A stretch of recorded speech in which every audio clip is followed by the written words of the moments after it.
an elongated training camp for you. This is the third time this fight has been scheduled over the past few weeks. How much did that weigh on you? Did that affect you a lot? Yeah, affect me a lot. I would not say it that way, but yes, it was pretty complicated to handle this type of training camp. For sure, man. And recently, I want to get your thoughts on this. Dana White said in a media tour this week that this fight is the number one contender fight after DC versus Stipe. So was it nice to hear those words come out of his mouth to kind of get some clarification there? Honestly, I don't know. I thought my last fight was for the title title fight. I thought this fight would be for the title fight, but it didn't happen. So I don't know. I'll see what's happened. And going along with that, he did say that DC and Stipe has to happen first before, even if you win this fight, for you to fight the champions. So is that frustrating at all to know that even if you win this, there's a long layoff on the other side potentially? Our division has been frustrating and hold up for a very long time. And it's frustrating. And there's a lot of things that I think they still have to put together and to make the division, to put the division back online, because the division is kind of like, it's kind of weird a little bit. It has been, it's going to be almost 1 year since the fight for since the fight for the title. When is the next time for the title in the heavyweight division? No one knows. I mean, when is that fight against Stipe and DC? Nobody knows. So, right. So what would you do you think? I saw Dana again in an interview recently said that with an interview with Barstool Sports, he was asked at what point do you kind of think about taking the belt away from Stipe, or is that a possibility? And he didn't rule it out. I mean, is that something that you would think about, that the UFC should do something like that? Or do you think, given the circumstances of the pandemic, maybe that a little bit leeway is allowed for the champion here? I would not think about something like that, first of all, because it's not my call. And it's the UFC, from the UFC to figure that out. What I need, we request for the interim title fight, who for me was some way to solve this problem, but they declined that. So. My last question for you: do you feel like that there's anything that you can go out there and maybe do on Saturday that would give you a leapfrog, where it would put you into a title fight no matter what next? Do you think that that's kind of the performance you're gunning for? Okay. I don't know exactly. I don't know exactly what that means. Like what exactly you can do on besides win the fight. I think I'm going to win the fight on Saturday, but at this point, I have realized that it's not your call. There is not a how can I say that? There is not the rules. It's all about what the UFC wants. So if ever they want, it's gonna happen. If they don't want, it won't happen. But I'm okay with that. It's okay. Thanks, Francis. Appreciate the time. You're welcome. Thank you. Caroline Pierce with BT Sport has the next question. Hi, Francis. I just want to ask you, what's the atmosphere been like in the hotel in this fight week with so fewer people around and all the testing that you've had to undergo? What's the atmosphere like? Atmosphere. Do you think? I don't know if there's just a few people around. I haven't checked it. I checked in yesterday, and then I went in my room, and I'm just getting out of my room right now. It wouldn't be the media, I would still be in my room. So it doesn't feel too different so far? Nothing has changed, and I'm going to stay in my room.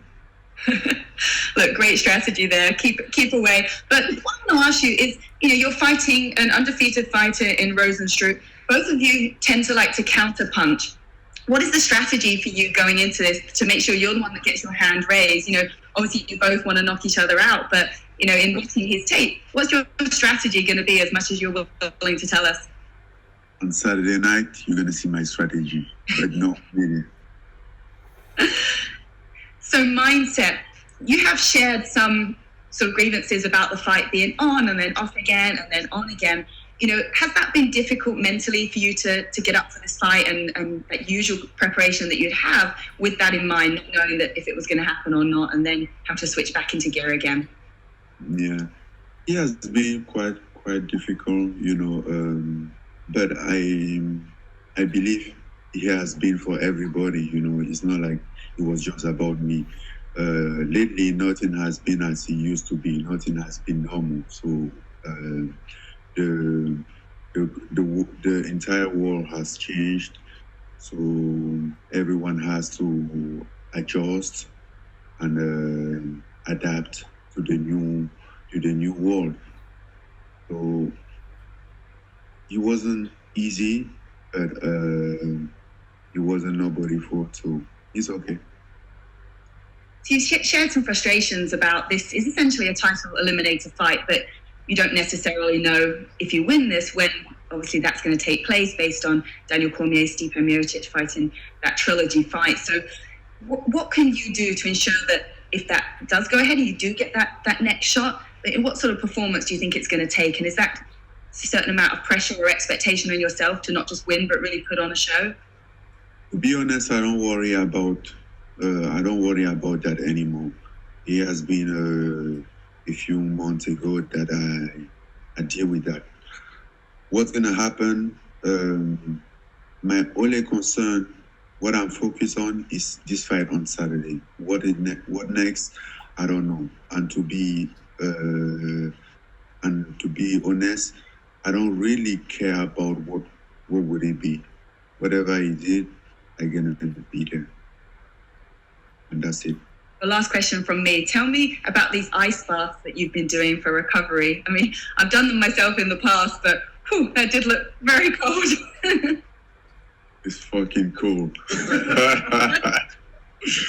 I mean, you never get used to. I never get used to ice bath because we have someone at the UFC Performance Institute, and I'll try to go there at least once a week.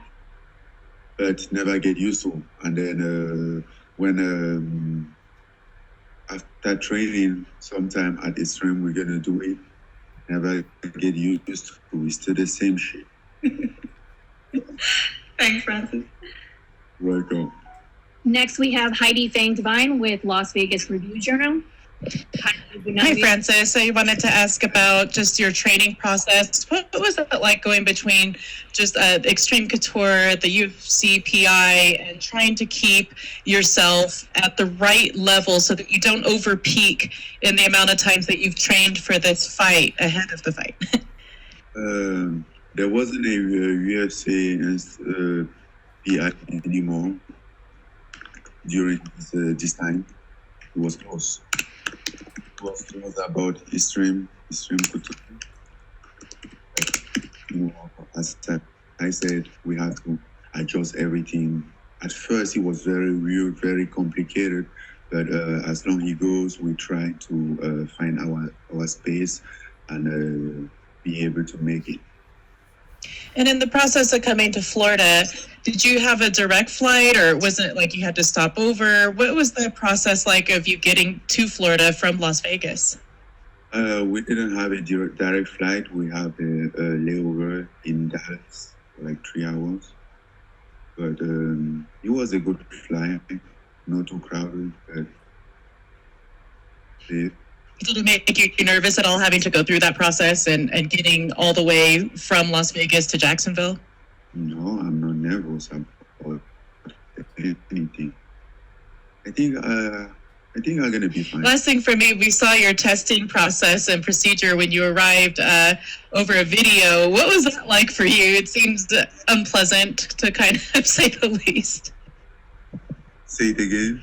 The testing process that you went through with coronavirus testing ahead of the fight when you arrived yesterday, what was that like for you? The thing in the nose, Yeah. it's not good shit. Like, that was the second time that I did it, and it wasn't good at all. It's too weird.